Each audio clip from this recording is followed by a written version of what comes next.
নমস্কাৰ ছাত্ৰ-ছাত্ৰীসকল, স্বাগতম জনাইছোঁ আছাম টিউচন ইউটিউব চেনেললৈ।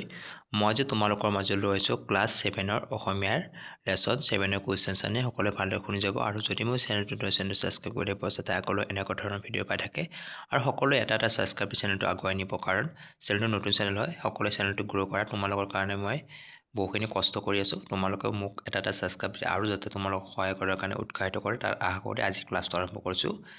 আজি কবিতাটো হ'ল জতুৱাৰ জত। আকাশত চাং পতা নপতা ফুকনে, অহুকাণে পহুকাণে বহু কথা শুনে।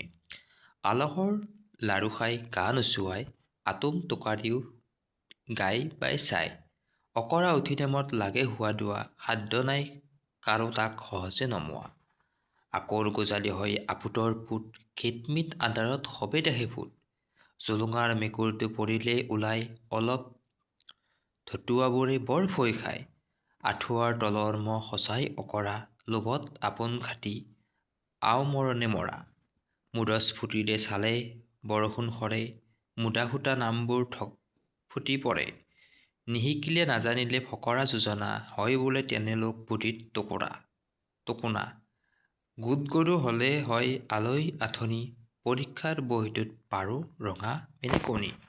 কবি শ্ৰী গগন চন্দ্ৰ অধিকাৰী। ৩ নম্বৰ কোৱা আৰু লিখা।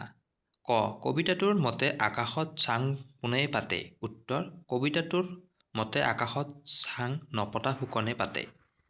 খ নম্বৰ অহুকাণে পহুকাণে মানে কি? উত্তৰ, অহুকাণে মানে হ'ল আৰ তাৰ পৰা আৰু পহুকাণে মানে হ'ল ঘুনুক ঘানাককৈ। গ নম্বৰ খিটমিট আন্ধাৰত কি দেখে? উত্তৰ, খিটমিট আন্ধাৰত ভূত দেখে। খ নম্বৰ কোনবোৰ লোকে বৰ ভয় খায়? উত্তৰ, অলপ ধতুৱাবোৰে বৰ ভয় খায়। ঙ নম্বৰ কবিয়ে কাক বুদ্ধিত টোকোনা বুলি কৈছে? উত্তৰ, যিবোৰ লোকে ফকৰা যোজনা নাজানে বা নিশিকে সেইবোৰ লোকক কবিয়ে বুদ্ধিত টোকোনা বুলি কৈছে। ৮ নম্বৰ পাঠৰ আলামত চমুকৈ লিখা। ক, মদ উঠিলে সহজে কাক নমাব নোৱাৰি? উত্তৰ, মদ উঠিলে সহজে অকৰাক নমাব নোৱাৰি। খ নম্বৰ আঁঠুৱাৰ তলত মহৰ কি অৱস্থা হয়? উত্তৰ, আঁঠুৱাৰ তলৰ মহৰ লোভত আপোন ঘাটি আওমৰণে মৰিবলগীয়া হয়। গ নম্বৰ ফকৰা যোজনা নাজানিলে বা নিশিকিলে কি হয়? উত্তৰ, ফকৰা যোজনা নাজানিলে বা নিশিকিলে বুদ্ধিত টোকোনা হয়। ৫ নম্বৰ কুৱেশ্যন, বাকচৰ ভিতৰত থকা শব্দবোৰৰ বিপৰীত অৰ্থ বুজোৱা শব্দটো পাঠত বিচাৰি লিখা। পোহৰ আন্ধাৰ, জটিল সহজ, অসাধ্য সাধ্য, বেছি কম, বিলোভ লোভ, মিছা সঁচা। ৬ নম্বৰ পাঠত তোমালোকে হোৱা-দোৱা লাগে, বৰষুণ সৰে, চাং পাতে, কথা শুনে আদি জতুৱা ঠাঁচত ক্ৰিয়াবোৰ পাইছা। ইয়াৰ আলামত তলৰ শব্দবোৰৰ লগত খাপ খোৱা শুদ্ধ ক্ৰিয়াপদটো চিনাক্ত কৰি খালী ঠাই পূৰ কৰা। যেনে কলম ধৰে লয়, কলম ধৰে। ক নম্বৰ চেপা মাৰে পাতে। উত্তৰ হ'ব চেপা পাতে। খ নম্বৰ ঢেঁকী বান্ধে দিয়ে, ঢেঁকী দিয়ে। গ নম্বৰ পাচি গড়ে সাজে। উত্তৰ মানে খালী ঠাইটো পাচি সাজে। খেল কৰে খেলে, খেলে। ঙ নম্বৰ মৰম লাগে ধৰে, মৰম লাগে। ৭ নম্বৰ জতুৱাৰ জত কবিতাটোৰ পৰা যিকোনো ৫টা জতুৱা ঠাঁচ উলিয়াই একোটাকৈ বাক্য সজা। ১ নম্বৰ গা নোচোৱাই ফুৰা, কাম বন নকৰি ধুন মাৰি ফুৰা, ধেমালি কৰি ফুৰা তাৰ দৰে গা নোচোৱাই ফুৰা মানুহক কোনেও ভাল নাপায়। ২ নম্বৰ আলাসৰ লাডু মানে অতি মৰমৰ। ৰহিম একমাত্ৰ সন্তান বাবে মাক দেউতাকৰ আলাসৰ লাড়ু। ৩ নম্বৰ খিটমিট বৰ বেছি আন্ধাৰ, অমাৱস্যাৰ নিশা খিটমিট আন্ধাৰ হয়। ৪ নম্বৰ নপতা ফুকন, নিজকে নিজে ডাঙৰ মানুহ বুলি ভবা, হৰিৰ কথা কোনেও নুশুনা কাৰণ তেওঁ এজন নপতা ফুকনৰ লোক। এটা আৰু এবাৰ মাতিম। নপতা ফুকন নিজকে নিজে ডাঙৰ মানুহ বুলি ভাবে, অৰ্থাৎ নিজক বহুত ওপৰৰ মানুহ বুলি ভাবে। হৰিৰ কথা কোনেও, অৰ্থাৎ হৰি নামৰ মানুহজনৰ কথা কোনেও নুশুনে কাৰণ তেওঁ এজন নপতা ফুকন লোক, অৰ্থাৎ তেওঁ নিজকে ডাঙৰ বুলি ভাবি কথা কৈ থাকে। ৫ নম্বৰ অহুকাণে পহুকাণে, আৰ তাৰ পৰা, বিজয়ে চাকৰি পোৱা খবৰটো অহুকাণে পহুকাণে শুনিছোঁ, অৰ্থাৎ বেলেগৰ মুখৰ পৰাই শুনিছোঁ। 8 নম্বৰ কুৱেশ্যন এটা শব্দত প্ৰকাশ কৰা 1 নম্বৰ আনৰ ভাল দেখিব নোৱাৰা চকু চৰহা 2 নম্বৰ খুনুক খানাককৈ যি কথা শুনা যায় পহুকু 3 নম্বৰ যিজন মাক বাপেকৰ অতি মৰমৰ আলসৰ লাৰু 4 নম্বৰ যি নিয়ম মতে খৰচ কৰে মিতব্যয়ী 9 নম্বৰ জতুৱা ঠাঁচৰ অৰ্থ জানো আহা জতুৱা ঠাঁচ অৰ্থ কুণ্ডত কটা মানে ধুনীয়া নিপুতল শোলাকটিৰ তাল কোনো কামত নহা চুঙাৰ বাদুলি সংঘৰৰ বিষয়ে একো নজনা লোক অনভিজ্ঞ কথা চহকী বেছিকৈ কথা কোৱা বুকুৰ কুটুম মানে অতি আপোন ঘৰ ঘুণা সদায় ঘৰতে থাকি ভাল পোৱা নিজ ঘৰ এৰি বগলী ভকত আন ঠাইলৈ নোযোৱা ভণ্ড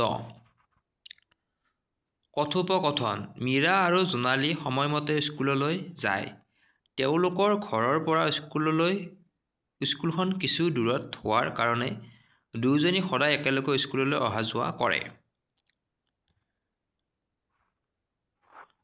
এদিনাখনৰ কথা মীৰা আৰু জোনালী স্কুললৈ গৈ থাকোঁতে কাণ সমনীয়া ৰবীন তৰা নৰা ছিঙি সিহঁতৰ আগত ওলালহি আৰু ক'লে ৰবীন শুনিছানে মীৰা বৰ দুখৰ কথা আজি কণিকাৰ দেউতাক ঢুকাল মীৰা তাৰমানে তেখেতে চিৰকালৰ বাবে চকু মুদিলে সিহঁতৰ এতিয়া বৰ আলৈ আথনি হ'ব জোনালী কণিকাজনীলৈ বৰ বেয়া লাগে তাই দেউতাকৰ অতি আলসৰ লাৰু আছিল ৰবীন কণিকাৰ দেউতাক বৰ ভাল মানুহ আছিল মানুহজন যথেষ্ট হাত দীঘলো আছিল সকলোৱে তেখেতক সমীহ কৰিছিল জোনালী আমাৰ দেউতাই কয় নহয় তেখেত হেনো এজন নাম জ্বলা লোক আছিল কাইলৈ দেওবাৰ আমি সকলোৱে কণিকাহঁতৰ ঘৰলৈ খবৰ ল'বলৈ যাম এইবুলি ৰবীন মীৰা আৰু জোনালীয়ে বিদ্যালয়লৈ বুলি বাট ল'লে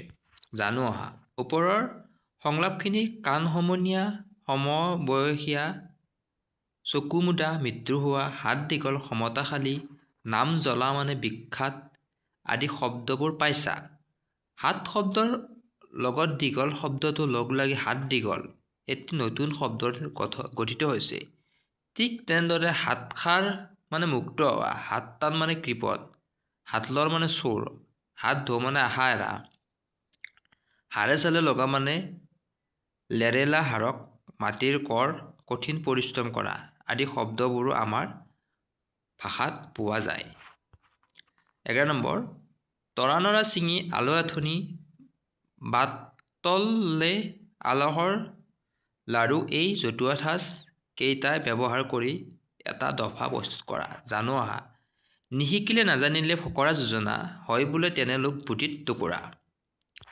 টোকোনা কবিতা দুষাৰীৰ জৰিয়তে তোমালোকে জানিব পাৰিছা যে ফকৰা যোজনা নাজানিলে বুদ্ধিত টোকোনা হয় কাৰণ ফকৰা যোজনাৰ সুকীয়া অন্তৰ্নিহিত অৰ্থ সহায়ত বহু কথা ক'ব পাৰি তলৰ কথাখিনিৰ পৰা ফকৰা যোজনানো কি সেই সম্পৰ্কে জানি লোৱা ফকৰা নীতি শিকোৱা দৃষ্টান্ত দেখুওৱা বা কথাৰ উদাহৰণ দিয়া এফাকি বা দুফাকি লিখা সাঁথৰৰ নিচিনা কথা যেনে অভ্যাসৰ নৰকৰ্ণ পথে কৰে খৰ যোজনা এটা কথা বুজাবৰ নিমিত্তে আন এটা কথাৰ লগত তাক মিলাই বা তুলনা কৰি কোৱা হয় যেনে অবুজনক বুজোৱা ধেৰুৱা ধাৰি শিকোৱা অৰ্থাৎ ধেৰুৱা শাকৰ ধাৰি সিজোৱা যেনে টান বুজিব নোখোজা মানুহক বুজোৱাও তেনে কঠিন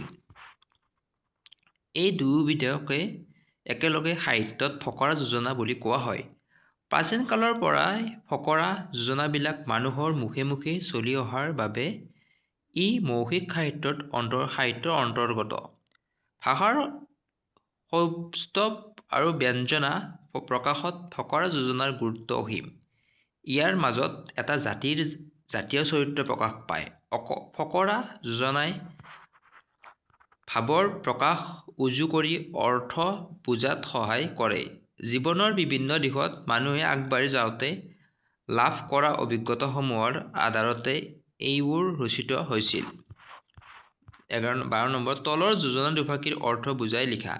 ক, আপদৰ মাত আকালৰ ভাত। উত্তৰ, আপদৰ মাত আকালৰ ভাত মানে হৈছে যদি ওচৰ চুবুৰীয়াৰ কোনো লোক বিপদত পৰে তেন্তে টকা পইচা দি সহায় কৰিব নোৱাৰিলেও এষাৰ মাত দিব লাগে। ঘৰ এখনত যদি বহুত অভাৱ হয় আৰু তেওঁলোকৰ খাবৰ বাবে একো নাথাকে তেন্তে ভাত দিব লাগে। কথাতে বতা পায়, কথাতে কটা যায়। উত্তৰ, এই ফকৰা যোজনাটিৰ মূল ভাৱ হৈছে আমি কেতিয়াবা কাৰোবাৰ সৈতে কথা পাতিলে এনেকুৱা কিছুমান সত্য আৰু আনৰ প্ৰিয় কথা কওঁ যাৰ বাবে বেলেগৰ উপকাৰ হয় আৰু মানুহে আমাক ভাল পায় আৰু বাহবা দিয়ে। আমি কেতিয়াবা সত্য হ'লেও কিছুমান কথা ক'ব নালাগে কাৰণ সেই কথাটো আন কাৰোবাৰ বাবে অপ্ৰিয় হ'বও পাৰে আৰু সেইবোৰ কথা ক'লে মানুহে আমাক বেয়াকৈ কয় নাইবা বেয়া বুলি ভাবে। আজিৰ ক্লাছটোত ইমানখিনি আছিল। নেক্সট আৰু বাকী লেচনৰ কুৱেশ্যন আনচাৰ দিম। সকলোৱে ভালকৈ পঢ়িব বুলি আশা কৰি আজি ক্লাছটো ইমানতে সমাপ্ত কৰিছোঁ। নমস্কাৰ।